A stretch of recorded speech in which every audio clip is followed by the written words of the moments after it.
Manuver Anies dan Caimin, ketuk rumah para kiai NU dapat dukungan. Gibran condong ke Prabowo, jika maju sebagai cawapres, kenapa tidak ke Ganjar Pranowo?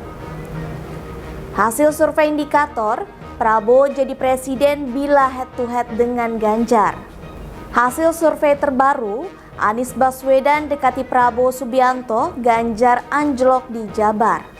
Halo sahabat Pojok, minggu ini kita akan menyajikan berita-berita terupdate, aktual dan berbagi informasi menarik lainnya selama sepekan bersama saya Vanessa di program Resum Pojok Negeri Media.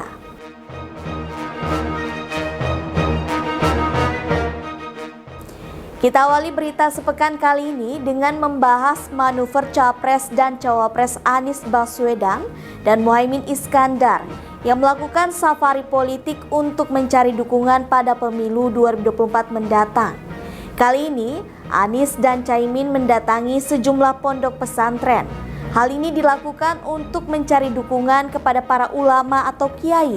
Berikut informasinya.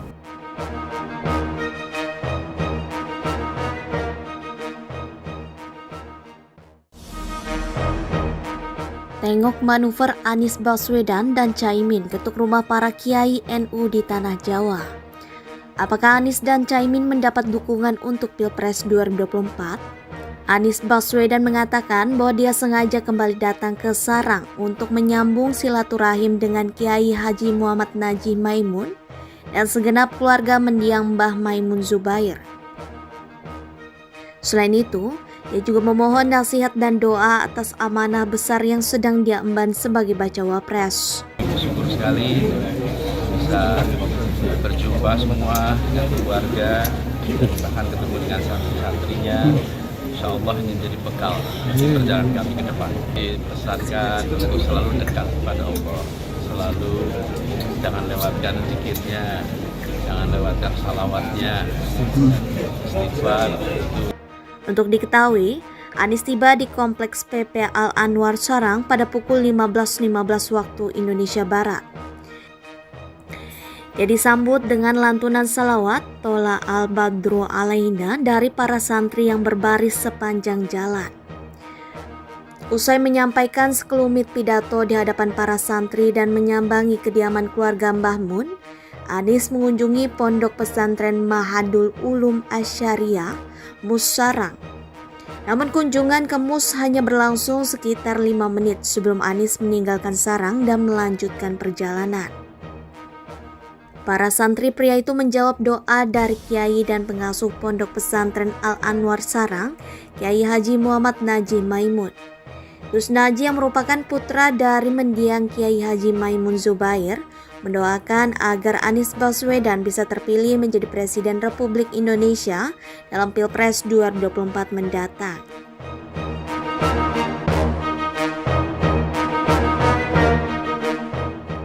Kiai Najih mengucap hamdalah, dia bersyukur karena sejumlah anggota keluarganya juga ikut menyambut kedatangan Anies.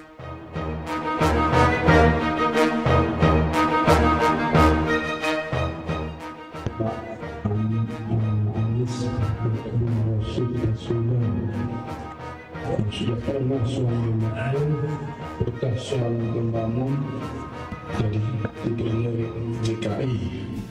Insya Allah ini berkah di pondok Al-Anwar dan insya Allah nanti di dalam membangun juga insya Allah berkahnya ini dapat jadi presiden dan dapat presiden ini. Itulah yang saya suruh sampaikan untuk Wafi, dia Wafi sudah mendukung Pak Anies ya. Sekarang dia Abdul dia masih diam, saya suruh sambutan enggak namanya dia. Tapi insya Allah dengan satu garis insya Allah ya dengan hati yang mendukung insya Allah ya. Alhamdulillah beliau bantunya Kiai Imam Mahrus berarti insya Allah Lebonya insya Allah terkait juga karena ini di sini ada juga di Afas bin Abdul Hamid. Alhamdulillah ada beliau akrab dengan satunya lain tapi dia bisa memilih Anies luar biasa ya. Alhamdulillah Dia juga punya upar istighfar dari pelosok. Safari di Jawa Timur. Bakal calon presiden baca pres Anies Baswedan dan bakal calon wakil presiden bacawa pres Muhaimin Iskandar Caimin tengah melakukan safari politik ke beberapa kota atau kabupaten di Jawa Timur. Anies dan Muhaimin Amin bersilaturahmi dengan para kiai di Jawa Timur.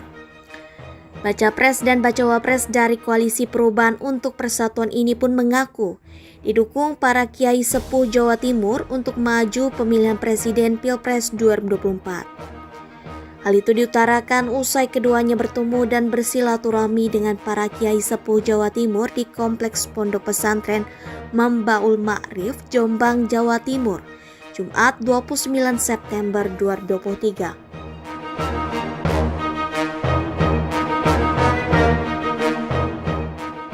Selain itu, kata Anies, para kiai sepuh juga menitipkan pesan kepadanya dan Caimin. Satu di antara pesan itu yakni selalu memperjuangkan keadilan. Alhamdulillah kita bersyukur bisa silaturahmi, dapat nasihat, pesan untuk terus bisa memperhatikan mereka yang selama ini tersingkirkan, terpinggirkan supaya jadi perhatian dan memastikan bahwa ketika maju ke depan maka perjuangan untuk keadilan itu betul-betul dipegang. Jadi itu sebagian, ada banyak sekali sih pesan. Senada dengan Anies, Caimin juga menyebut bahwa ada dukungan yang disampaikan para kiai sepuh kepada dirinya dan Anies.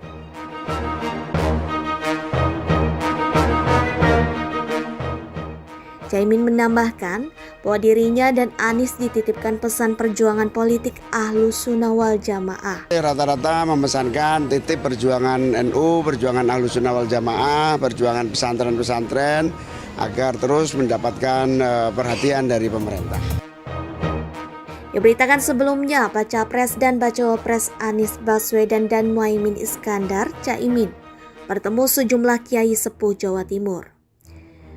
Pertemuan itu terjadi di Kompleks Pondok Pesantren Mambaul Ma'rif, Denayar, Jombang, Jawa Timur, Jumat 29 September 2023. Satu di antara kiai sepuh itu yakni pengurus Pondok Pesantren Al-Falah Pelosok Kediri, Kiai Haji Nurul Huda Jazuli. Berdasarkan panutan, Anies dan Caimin sempat sungkem kepada Kiai Haji Nurul Huda Jazuli. Adapun pertemuan duet Amin, Anies dan Muhaimin dengan kiai sepuh Jawa Timur itu berlangsung secara tertutup. Isu anak Presiden Joko Widodo, Gibran Rakabuming akan berpasangan dengan Capres Prabowo Subianto terus mencuat. Namun ada juga yang menyebut Ganjar Pranowo akan berpasangan dengan Gibran. Terlebih adanya sejumlah pihak yang melakukan gugatan ke Mahkamah Konstitusi terkait persyaratan umur calon presiden dari usia 40 tahun dikurangi menjadi 35 tahun. Namun, nama Gibran dikabarkan lebih condong menjadi cawapres Prabowo daripada Ganjar. Berikut informasi selengkapnya.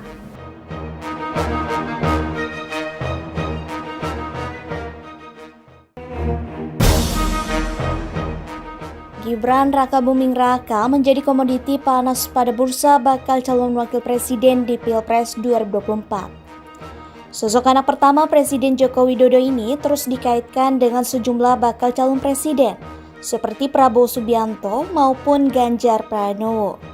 Namun, nama Gibran dikabarkan lebih condong menjadi cawapres Prabowo daripada Ganjar. Terkait hal tersebut, Gibran kabarnya telah melapor kepada PDIP bahwa dirinya diusulkan sebagai cawapres Prabowo.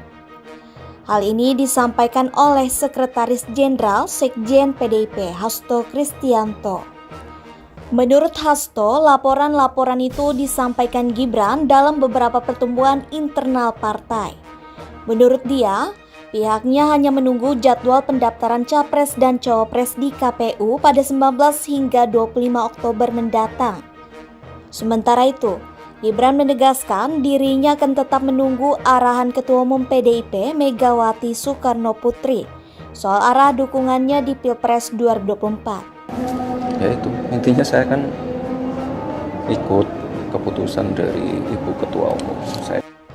Di sisi lain, Ketua DPP PDIP, Puan Maharani mengatakan pihaknya tidak khawatir soal Gibran masuk bursa cawapres Prabowo Subianto di Pilpres 2024. Puan menilai setiap partai atau poros koalisi capres memiliki pertimbangan menentukan cawapresnya.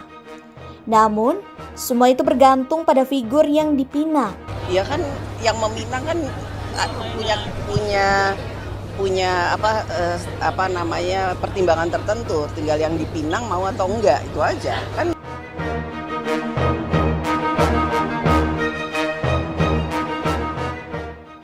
Akan tetapi, peluang Gibran mendampingi Prabowo terganjal oleh pasal 169 huruf Q Undang-Undang Nomor 7 Tahun 2017 tentang Pemilihan Umum Undang-Undang Pemilu.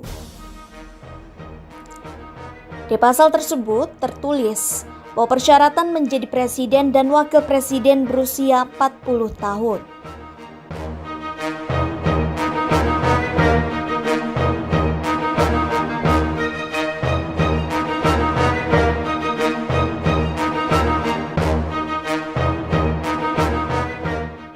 Saat ini, terdapat beberapa gugatan pengujian undang-undang pemilu tersebut di Mahkamah Konstitusi (MK) yang masih berproses. Para pemohon meminta batas usia capres dan cawapres diturunkan menjadi 35 tahun.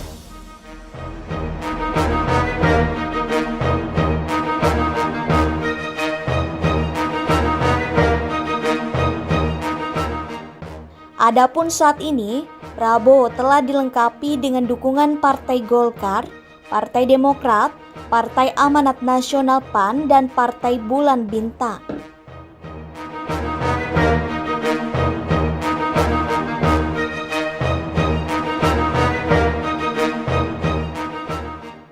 Dengan demikian, koalisi ini menguasai 264 kursi parlemen atau 45% berdasarkan hasil pemilu 2019.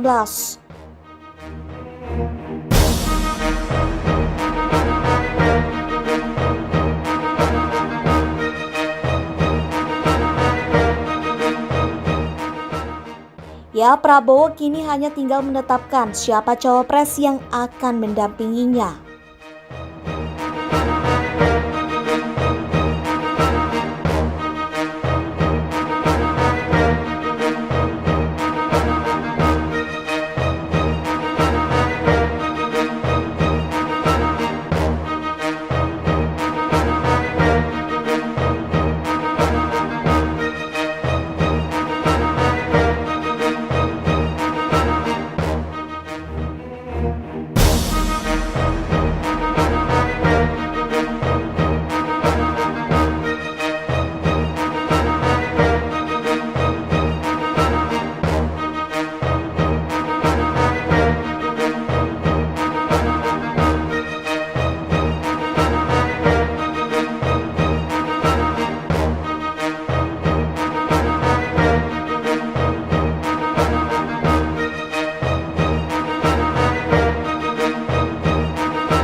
Lembaga Survei Indikator merilis hasil survei nasional Swing Voters, efek sosialisasi dan tren elektoral jelang Pilpres 2024.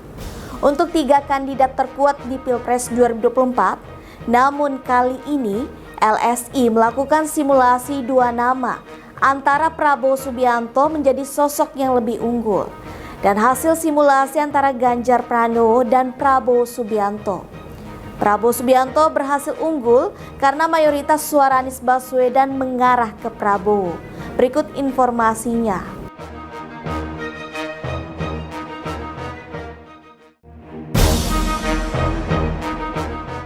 Capres Koalisi Perubahan, Prabowo Subianto kalahkan Ganjar Pranowo di simulasi 2 kandidat. Pos Gerindra, Prabowo Subianto dapat ceruk suara Anies Baswedan. Lembaga Survei Indikator merilis hasil survei nasional Swing Voters. efek sosialisasi dan tren elektoral jelang Pilpres 2024 untuk 3 kandidat terkuat di Pilpres 2024. Dari hasil ini, Prabowo Subianto dan Ganjar Pranowo masih jadi sosok terkuat yang memiliki elektabilitas yang paling tinggi.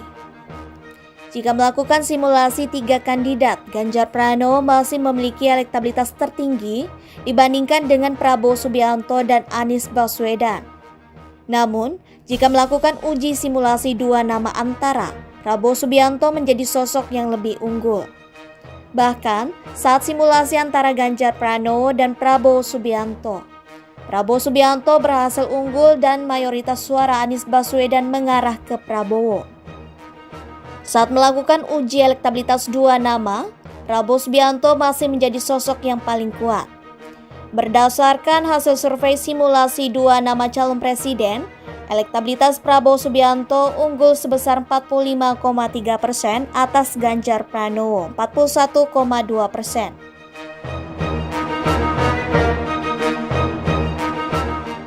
Dalam simulasi 2 nama, Ganjar disalib oleh Prabowo Subianto. Nah, penjelasan paling sederhananya adalah pendukung Anies Baswedan yang tidak lolos dengan asumsi tidak lolos putaran pertama. Jadi tadi kan dalam 3 nama tidak ada satupun calon yang bisa mengantongi dukungan 50%. Plus artinya kalau 3 nama ini masuk ke pentas elektoral 14 Februari kemungkinan ada putaran kedua. Dan kalau misalnya putaran kedua didasarkan pada 2 nama teratas yang kita temukan dalam survei, maka Ganjar versus Prabowo kecenderungan untuk unggulnya lebih tinggi meskipun perbedaannya dalam margin of error.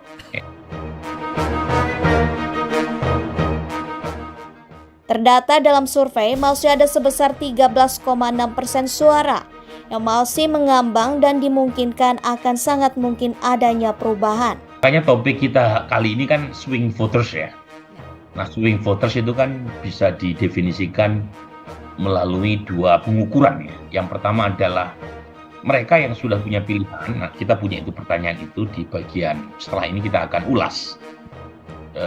Mereka yang sudah punya pilihan tetapi bisa pindah ke lain hati. Jadi kita punya pertanyaan seberapa besar kemungkinan ibu bapak berubah pilihan meskipun mereka punya preferensi kepada Ganjar, Prabowo atau Anies Baswedan. Nah, kita punya pertanyaan itu.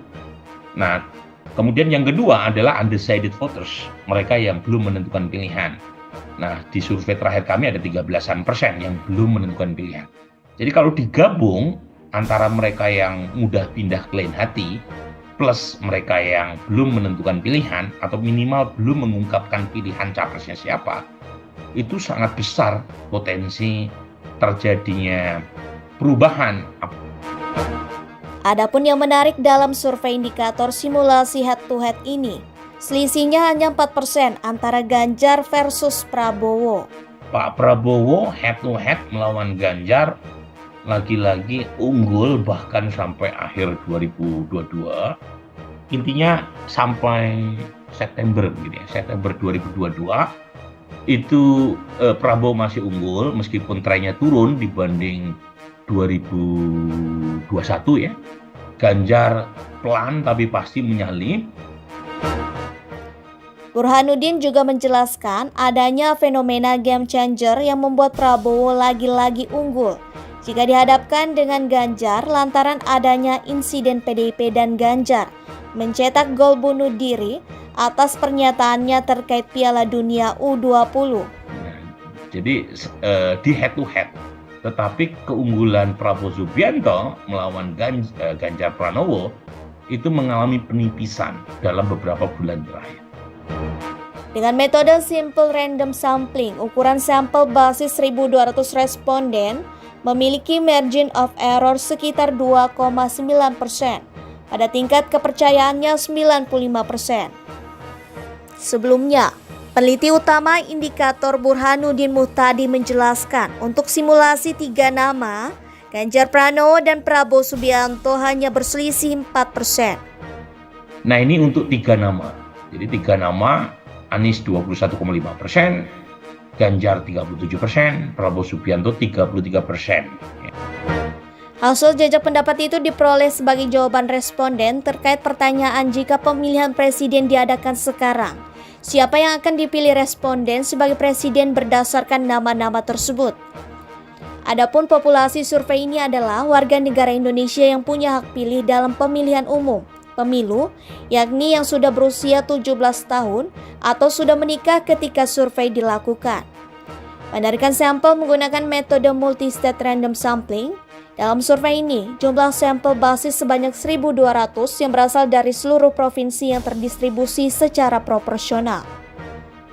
Kemudian dilakukan oversample di 10 provinsi, yakni Sumatera Utara, DKI Jakarta, Jawa Barat, Jawa Tengah, Jawa Timur, dan Banten. Masing-masing menjadi 400 responden dengan margin of error sekitar 5%, pada tingkat kepercayaan 95%. Lalu Sumatera Selatan dan Lampung masing-masing menjadi 350 responden dengan margin of error sekitar 5,3% pada tingkat kepercayaan 95%. Selanjutnya, Jambi dan Bangka Belitung masing-masing menjadi 300 responden dengan margin of error sekitar 5,8% pada tingkat kepercayaan 95%, sehingga total sampel sebanyak 4.090 responden.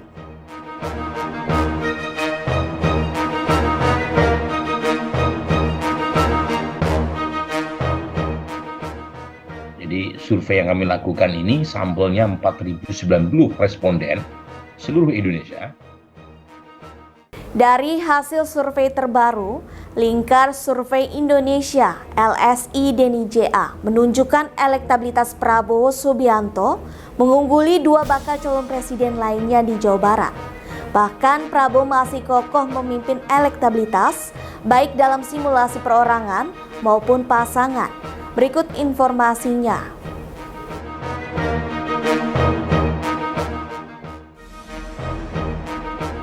Prabowo Subianto masih unggul dalam jajak pendapat elektabilitas Capres dibandingkan dengan Anies Baswedan dan Ganjar Pranowo.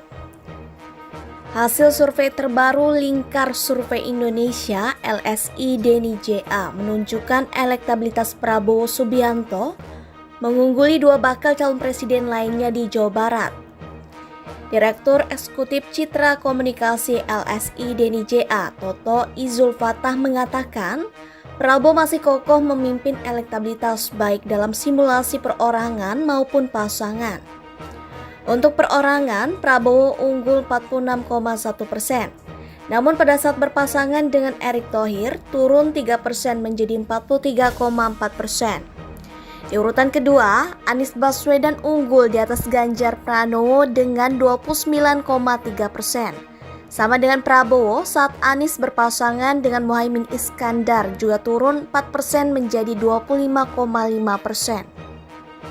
Sementara Ganjar sesuai dengan hasil survei itu harus puas di posisi ketiga dengan elektabilitas 18,4%. Meski Ganjar masih di posisi nomor urut 3 saat dibuat simulasi berpasangan dengan Ridwan Kamil. Elektabilitasnya naik dari 18,4% menjadi 24,8%.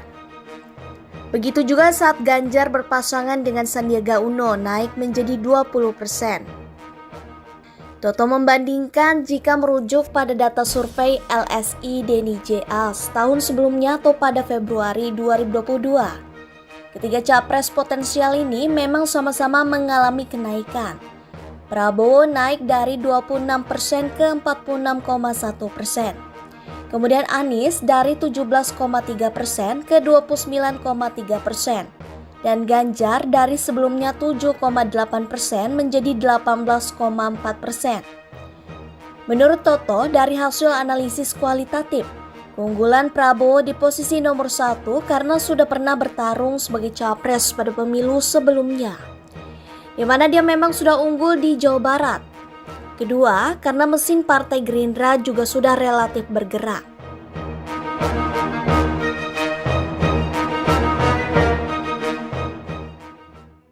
Survei itu memotret preferensi pemilih warga Jawa Barat terhadap calon presiden, calon wakil presiden, dan partai politik. Sementara dalam survei lainnya dari survei Indo Riset, Elektabilitas Prabowo mengalami penurunan di Jawa Barat dari 46% menjadi 40,5%. Indoriset juga memetakan elektabilitas 3 capres secara umum. Dari survei itu, tercatat Prabowo Subianto ada di posisi teratas meski terlihat tren penurunan. Sedangkan dalam survei Lembaga Survei Indonesia (LSI) mengungkap elektabilitas Ganjar berada di posisi pertama dalam simulasi 3 capres. Elektabilitas Ganjar mencapai 37% pada Agustus 2023. Prabowo berada di posisi kedua dengan 35,3%. Lalu Anies berada di posisi ketiga dengan elektabilitas 22,2%.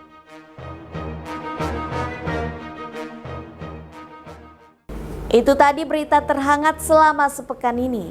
Nantikan berita lainnya di web kami di pojoknegeri.com dan di channel YouTube Pojok Negeri Media. Jangan lupa untuk komen, like, dan subscribe channel kami. Kami undur diri, sampai jumpa di Resum pekan depan.